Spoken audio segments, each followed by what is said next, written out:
brought to you by Palvi Agrico. आता शेतीसाठी जे काही लागणार ते घरपोच मिळणार, तेही मोबाईलच्या एका क्लिकवर.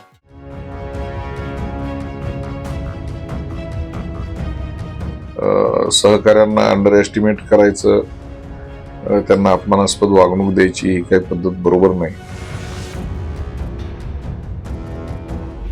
आणि हे तयार नसेल आम्हाला स्वतः लढावं लागेल. जसं नगरपालिका आम्ही लढलो त्या पद्धतीने आमची तयारी आहे. नांदेडमध्ये एकनाथ शिंदेंची शिवसेना आणि अजित पवारांच्या राष्ट्रवादीनं महापालिका निवडणुकीवरून भाजपला हा असा जाहीर इशारा दिलाय. नांदेड महापालिकेत 81 जागा आहेत, मात्र अजूनही जागा वाटप पूर्ण झालेलं नाही. भाजपचे 5 सदस्यीय समिती आणि शिवसेनेच्या 3 जिल्हा प्रमुखांमध्ये बैठक झाली.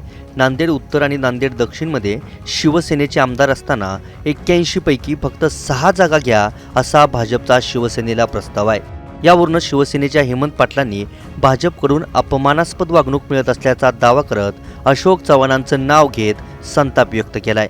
माननीय अशोक चव्हाण साहेबांचं राजकारण बघितलं असताना एक कल्ली आणि एकटा चलो रे असं हे राजकारण आहे.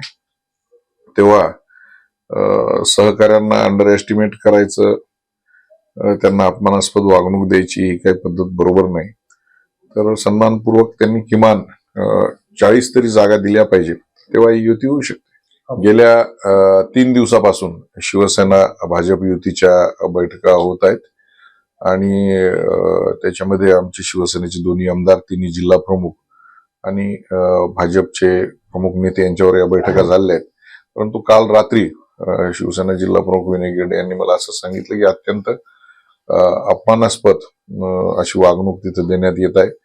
नांदेड उत्तर दक्षिणचे आमदार शिवसेनेचे असताना 81 पैकी केवळ 6 जागा घ्या असा प्रस्ताव भाजपकडून आलेला आहे.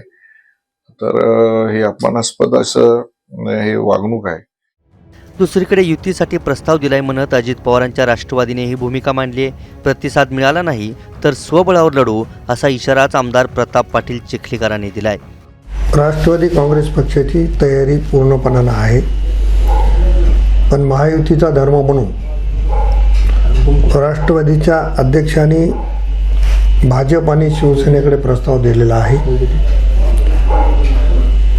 आता भारतीय जनता पक्षाची आणि शिवसेनेची काय भूमिका आहे ते आणखी निश्चित कळलेलं नाही, पण राष्ट्रवादीने दोन्ही पक्षाकडे युतीच्या संदर्भातला प्रस्ताव दिलेला आहे. त्यांचा प्रश्न आहे त्यांनी काय करायचे ते. माझं मत आहे की आम्ही 3 जण एकत्रित लढलं पाहिजे. ते तयार नसतील आम्ही दोघं एकत्रित लढलं पाहिजे. आणि हे तयार नसेल आम्हाला स्वतः लढावं लागेल. जसं नगरपालिका आम्ही लढलो त्या पद्धतीने आमची तयारी आहे. शिवसेना आणि राष्ट्रवादीनं युतीचा प्रस्ताव देऊनही भाजपकडून अजूनही चर्चेचा गुराळ सुरू असल्याचा आरोपच हेमंत पाटील आणि चिखलीकरांनी केलाय. त्यामुळे एकनाथ शिंदे आणि अजित पवारांच्या नेत्यांच्या अल्टिमेटमवर भाजपचे अशोक चव्हाण युतीसाठी प्रतिसाद देतात की स्वबळाची घोषणा करून धक्का देतात ते पाहणं महत्त्वाचं ठरेल.